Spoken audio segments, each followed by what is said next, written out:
in A Course in Miracles workbook. There's nothing to fear. Yesterday I mentioned in the commentary that the strength that we're entitled to in all situations, in all circumstances, is something that's our right. It's something that flows from who we really are. It's part of our nature, and that we don't. It's not something we need to earn. It's something that's just a gift from who we are. Um, However, uh, what we've done is set up this illusion of self that has to struggle against the world and struggle for all kinds of stuff. And since the Course recognizes our need to struggle, what it does is it sets up our learning and our practice that we need to become aware of these truths that are just there. And that's where the work comes in. So it's just there, it's a gift, it's our right, but we need to work at becoming aware of it. And that's what the meaning of this training is and this learning is to work out our awareness of what is already true. So today's lesson is very simple and very easy and can be very peaceful. So it starts out with the idea for today simply states a fact. It's not a fact to those who believe in illusions, but illusions are not facts. In truth, there's nothing to fear.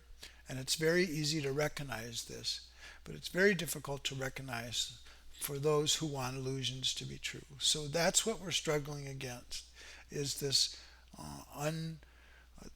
desire in ourselves that we want an illusion of ourselves to be true that we're unaware of. And so once we uncover it, we'll naturally choose against it. And that's where the learning and the work lies, is to see that, okay, because it isn't what we really want. We don't want illusions to be true. We want the strength to be true inside of us.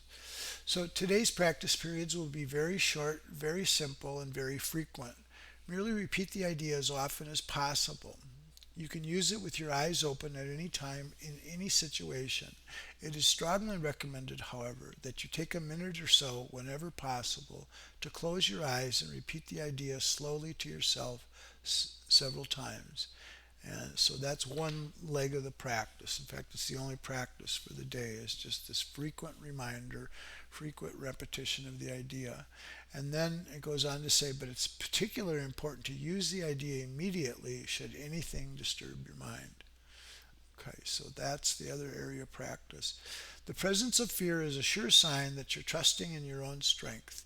The awareness that there's nothing to fear shows that somewhere in your mind, though not necessarily in a place you recognize as yet, you've remembered God and let His strength take the place of your weakness.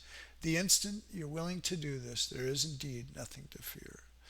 So, practice during the day is to try and repeat this idea as often as possible. Close our eyes and do it. And for sure, use this idea there's nothing to fear when fear comes up or some situation that's fearful. Okay, that's it for today.